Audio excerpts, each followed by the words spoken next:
সুন্নাহকে যদি আমরা জিজ্ঞেস করি, বিশ্বনবী রেখে যাওয়া সুন্নাতে যদি আমরা একটু তালাশ করি, একটু স্ক্যানিং করি, একটু চোখ গোলাই, তাহলে সুন্নাহ আমাদেরকে বলে বেশি বেশি নফল ইবাদত করো আর আল্লাহর নৈকট্য হাসিল করো। সুবহানাল্লাহ পড়বেন না? কোরআন বলেছে সেজদায় লুটিয়ে পড়ো। যা যা বললাম আমি ওঠার আগে জিজ্ঞেস করে আবার শুনে যাব, কারণ আমি মনে করি এটা ক্লাস। এটা কি ক্লাসে পড়া দেওয়া নেওয়া আছে না নাই? এতক্ষণ পড়ানোর পরে জিজ্ঞেস করার দরকার আছে না নাই? কোরআন বলছে কি আর সুন্নাহ কি বলে? নফল ইবাদত। আওয়াজ করে বলতে হবে সুন্নাহ কি বলে? বুখারীর বর্ণনা, আল্লাহর হাবিব সাল্লাল্লাহু আলাইহি ওয়াসাল্লাম বলেন, মা ইয়াজালু আবদি ইয়াতাকাররাবু ইলাইয়া বিন নওয়াফিল। বান্দা যত বেশি নফল ইবাদত করতে থাকে, করতে করতে করতে করতে বান্দা আমার কাছের নৈকট্য প্রাপ্ত বান্দা হয়ে যায়। হাত্তা উহিব্বাহু, এরপর আমি আমার বান্দারে এত ভালোবাসি, কুনতু সামআহুল্লাযী ইয়াসমাউ বিহি। বান্দা যখন শুনে সে তার নিজের কান দিয়ে শুনে না, আমি আল্লাহর কানে শুনে। কুনতু বাসরাহুল্লাযী ইউবসিরু বিহি, বান্দা যখন দেখে নিজের চোখে দেখে না, আমি আল্লাহর চোখে দেখে। ওয়ায়াদাহুল্লাতী ইয়াবতিশু বিহা, বান্দা যখন কিছু ধরে বান্দার হাতে ধরে না, আমি আল্লাহর হাতে ধরে। ওয়ারিজলাহুল্লাতী ইয়ামশি বিহা, বান্দা যখন হেঁটে যায় ওর নিজের পায়ে হাঁটে না, কেমন যেন আমি আল্লাহর পায়ে হাঁটে। আওয়াজ করে বলতে হবে আল্লাহু আকবার। মানে আল্লাহ বুঝাতে চাইলেন আমি তখন তার কান হয়ে যাই, আমি তখন তার চোখ হয়ে যাই, আমি তখন তার হাত হয়ে যাই, আমি তখন তার পা হয়ে যাই। আমার আর তার মাঝে আর কোনো ফারাক থাকে না, সে আমার একেবারে নিকটে চলে আসে। আওয়াজ করে পড়েন সুবহানাল্লাহ। তাহলে বান্দা যখন নফল ইবাদত করে তখন বান্দার হাত আর বান্দার হাত থাকে না, ওইখানে আল্লাহর হাত যুক্ত হয়ে যায়। বান্দার পা থাকে না, সেখানে আল্লাহর পা যুক্ত হয়ে যায়। বান্দা যখন দেখে নিজ চোখে দেখে না, আল্লাহর দৃষ্টিশক্তি সেখানে যুক্ত হয়ে যায়। চিল্লায় বলেন ঠিক কি না? এজন্য নফল ইবাদত করতে রাজি আছেন তো? সুনানে তিরমিজির বর্ণনায় আল্লাহর হাবিব সাল্লাল্লাহু আলাইহি ওয়াসাল্লাম বললেন, হাদিসে কুদসি, কিয়ামতের দিন বান্দার যখন ফরজে ঘাটতি হবে, কিসে ঘাটতি হবে? ফরজে। আল্লাহ পাক বলবেন, উনজুরু হাল্লি আবদি মিন তাতাওয়ু, ও ফেরেশতারা দেখো তো আমার বান্দা নফল করছে কিনা। ফরজে যেহেতু তার ঘাটতি, দেখো তো আমার বান্দার কোনো নফল ইবাদত আছে কিনা। ফেরেশতারা বলবে আছে। আল্লাহ বলবেন তাহলে ফরজগুলার যেহেতু ঘাটতি, নফল থেকে কিছু এনে ফরজে বসাই দিয়ে এগুলোর ফরজ বানায় দাও। এজন্য নফল ইবাদতের দরকার আছে না নাই? ফরজ তো করাই লাগবে, এটা কম্পালসারি, এটার মাফ নাই, এটা অব্লিগেটরি। নফল করে আল্লাহর কাছে যাওয়া যায়, নফল হচ্ছে ওভারটাইম। নফল ইবাদত কেমন? আওয়াজ করে বলেন। তাহলে কোরআনের আলোকে আমরা জানলাম যে আল্লাহর কাছে যেতে হলে কি করতে হয়? সেজদা দিতে হয়। আর সুন্নাহর আলোকে আমরা জানলাম আল্লাহর কাছে যেতে হলে কি করার মাধ্যমে কাছে যেতে হয়? আওয়াজ করে বলেন। নফল ইবাদত করতে রাজি আছেন সবাই? সবচাইতে শ্রেষ্ঠ নফল ইবাদত হচ্ছে কোরআনের তেলাওয়াত, ঠিক কি না? আল্লাহর হাবিব সাল্লাল্লাহু আলাইহি ওয়াসাল্লাম বললেন, নফল ইবাদতের মাধ্যমে আল্লাহর কাছে যেতে চাও, নৈকট্যপ্রাপ্ত বান্দা হতে চাও, আফদলুল ইবাদাতি তিলাওয়াতুল কোরআন। সবচাইতে যত নফল ইবাদতের লিস্ট হতে পারে, এই লিস্টে র্যাঙ্কিং এ 1 নাম্বার থাকবে কোরআনের তেলাওয়াত। এই কোরআন তেলাওয়াত করতে রাজি আছেন তো? তাহলে কোরআন তেলাওয়াত করব। 2 নাম্বার তাহাজ্জুদের সালাত পড়ব। কিসের নামাজ? হুজুর ফজরই পড়তে পারি না। ফজরই যে ফজর পড়ে তার জন্যই না তাহাজ্জুদ, ঠিক কি না? ফজরই তো পড়তে পারি না, তাহাজ্জুদ করব কখন? তাহাজ্জুদ পড়লে আপনার মর্যাদা বাড়ায় দিবে কে? রব্বুল আলামিন বলেন, ওয়া মিনাল লাইলি ফাতাহাজ্জাদ বিহি নাফিলাতাল লাকা আসা আন ইয়াবআসাকা রাব্বুকা মাকামাম মাহমুদা। তাহাজ্জুদের নামাজ যারা পড়বে তাদের মর্যাদা বাড়িয়ে দেয় কে? কারণ ওই মুহূর্তে আল্লাহ প্রথম আকাশে নেমে আসেন আর ডাকে, আলামিন মুস্তাগফিরিন আগফিরালা, কার ক্ষমা দরকার ক্ষমা চা, ক্ষমা করে দেব। আলামিন মুস্তাকসিন আকসুলা, কার খাবারের দরকার পোশাকের দরকার চাও দিয়ে দেব।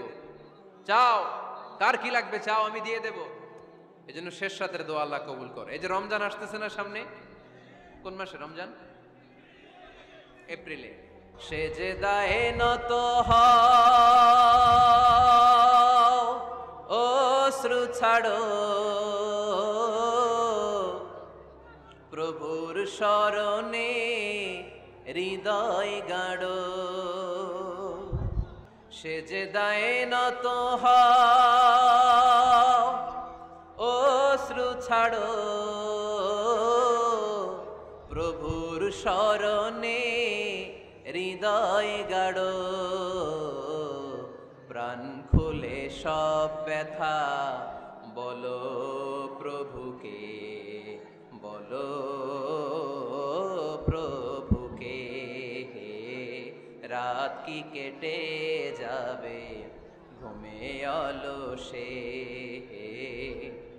রাত কি কেটে যাবে ঘুমে অলসে। তুমি কি জানবে না তোমার নিজেকে প্রভুকে, রাত কি কেটে যাবে ঘুমে অলসে। ঠিক কিনা? অলসে আমাদের রাত কেটে যায়, সেজদা দেওয়ার সময় নাই। কখন প্রভুর দরবারে হাজিরা দেব, কখন সেজদা দেব? আল্লাহর হাবিব সাল্লাল্লাহু আলাইহি ওয়াসাল্লাম বললেন, আকরাবু মা ইয়াকুনুল আবদু মির রাব্বিহি ওয়া হুয়া সাজিদ ফাকসিরু ফীহি দুআ। তোমরা যখন সেজদায় লুটিয়ে পড়ো তখন তোমরা আল্লাহর সবচাইতে কাছে চলে যাও, এজন্য ওই সময় বেশি বেশি আল্লাহর কাছে চেয়ে নাও। সুবহানাল্লাহ পড়েন। মনের যত আকুতি আছে, যত জ্বালা আছে, যত বেদনা, সেজদায় পড়ে আল্লাহরে বলার দরকার আছে না নাই? কারণ কেউ যেটা শোনে না, শোনে কে? পরীক্ষায় ভালো করতে চান, সেজদায় লুটিয়ে পড়ে আল্লাহরে বলেন। নেককার স্ত্রী চান, সেজদায় পড়ে আল্লাহরে বলেন। নেককার সন্তান চান, সেজদায় লুটিয়ে পড়ে আল্লাহরে বলেন। বিসিএস পরীক্ষায় টিকতে চান, সেজদায় লুটিয়ে পড়ে আল্লাহকে বলেন। পাসপোর্ট দিয়ে রেখেছেন, ভিসা হয় না, সেজদায় লুটিয়ে পড়ে আল্লাহরে বলেন। মনের যত জ্বালা, যত যন্ত্রণা, যত আকুতি, যত হাহাকার, সেজদায় লুটিয়ে পড়ে আল্লাহরে বলেন। কারণ আল্লাহর দরবার এমন দরবার, এই দরবার থেকে কেউ কোনোদিন খালি হাতে ফিরে না। চিল্লায় বলেন ঠিক কিনা? আকরাবু মা ইয়াকুনুল আবদু মির রাব্বিহি ওয়া হুয়া সাজিদ। বান্দা যখন সেজদায় লুটিয়ে পড়ে, বান্দা আল্লাহর সবচাইতে কাছে চলে যায়। এই কথাটা মনে থাকবে আপনাদের সবার। আমরা কখন আল্লাহর সবচেয়ে কাছে যাই? আওয়াজ করে বলেন। যখন আমরা সেজদায় পড়ে থাকি। আপাত দৃষ্টিতে মনে হয় সেজদাটা যখন দেই জায়নামাজের উপরে আমার কপালটা পড়ে, সেজদাটা যখন দেই মসজিদের টাইলসের উপরে আমার সেজদাটা পড়ে, সেজদাটা যখন দেই মনে হয় যে মসজিদের কাপড়ের উপর আমার কপালটা পড়ে। কিন্তু বিশ্বনবী বলেন না, তোমার কপালটা আল্লাহর কুদরতি পায়ের উপরে পড়ে। আকরাবু মা ইয়াকুনুল আবদু মির রাব্বিহি ওয়া হুয়া সাজিদ। বান্দা যখন সেজদায় লুটিয়ে পড়ে, বান্দা আল্লাহর সবচাইতে কাছে চলে যায়। তাহলে কোরআন আমাদেরকে জানালো, যদি আল্লাহর প্রিয় হতে চাও সেজদায় লুটিয়ে পড়ো। আল্লাহর প্রিয় হতে চাইলে কি করব? আওয়াজ করে বলেন কি করতে হবে? আল্লাহর হাবিব সাল্লাল্লাহু আলাইহি ওয়াসাল্লাম লম্বা সময় ধরে রাতে সেজদায় পড়ে থাকতেন। আল্লাহর হাবিব সাল্লাল্লাহু আলাইহি ওয়াসাল্লামের সাহাবারা সব সময় লম্বা লম্বা রুকু দিতেন, লম্বা লম্বা সেজদা দিতেন। কিন্তু আমরা রুকুর মধ্যে তাড়াহুড়ো করি, সেজদা দিতে যে তাড়াহুড়ো করি, এরকম আছে না? না, নিমসার এলাকায় এরকম কেউ নাই আলহামদুলিল্লাহ। আপনারা তাড়াহুড়ো করেন? করবেন না আমার ভাইয়েরা। There is no rushing in salah. সালাতে তাড়াহুড়ো নেই। There is no hastiness in salah. সালাতে কোনো তাড়াহুড়ো নেই। সল্লু সালাতান মুআদ্দি'। এমন ভাবে নামাজে দাঁড়াবেন মনে করবেন এটাই হতে পারে আমার জীবনের শেষ নামাজ। ঠিক কি না?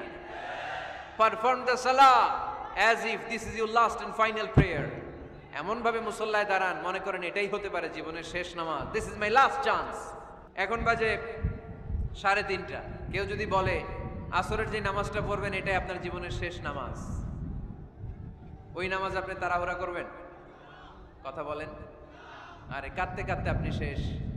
এত সুন্দর ওযু বানাবেন, এত সুন্দর আতর মেখে যায় নামাজ বিছিয়ে পাঞ্জাবিটা পরে আপনি নামাজে দাঁড়াবেন। রুকুতে কি সুন্দর রুকু করবেন, লম্বা সময় সেজদা করে চোখের পানি দিয়ে তো সেদিন আপনার জায়নামাজ আপনি ভিজিয়ে দিবেন। কেন এমনটা করবেন? কারণ আপনি জেনে গিয়েছেন এটাই আমার শেষ নামাজ, তাই না? তো প্রতিটা নামাজের সময় এই জিনিসটা ভাবলে সমস্যা কোথায়? আমরা যে আরো আধা ঘন্টা এখানকার সবাই বেঁচে থাকবো কোনো গ্যারান্টি আছে? আরো 10 মিনিট হায়াত পাবো, গ্যারান্টি? 5 মিনিট, 2 মিনিট, শ্বাস যেটা নিলাম, ব্রেথ ইন করলাম, এটার ব্রেথ আউট করতে পারবো, কোনো গ্যারান্টি আছে? তো প্রতিটা সালাতের মুসল্লায় যখন দাঁড়াই এই চিন্তাটা আমাদের মাথায় আসে না কেন যে এটাই আমার শেষ নামাজ? সল্লু সালাতান মুআদ্দি'। আমার প্রিয় কুমিল্লাবাসী ভাইয়েরা, যখনই নামাজে আমরা দাঁড়াবো আমরা ভাববো হতে পারে এটাই আমার জীবনের শেষ নামাজ। এটাই জীবনের, ভাবা যাবে? আর লম্বা চূড়া রুকু করবেন, লম্বা সেজদা করবেন, রুকুতে পিঠটা সোজা রাখবেন।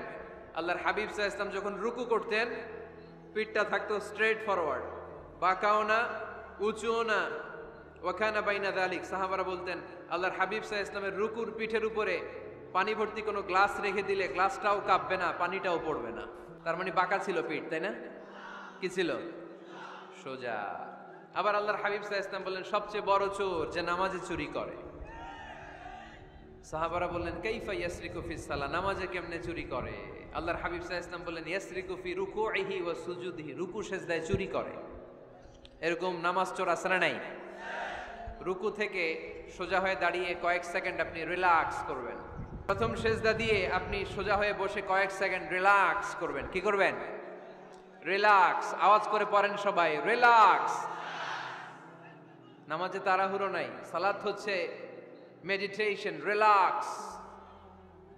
এক সেজদা দিয়ে বসে আপনি রিল্যাক্স করবেন ধীরস্থির ভাবে, এরপরে দ্বিতীয় সেজদায় যাবেন। অনেকে সেজদা প্রথমটা দিয়ে কোন রকম মাথাটা তুইলেই আবার সেজদায় দৌড় মারে, আছে না নাই?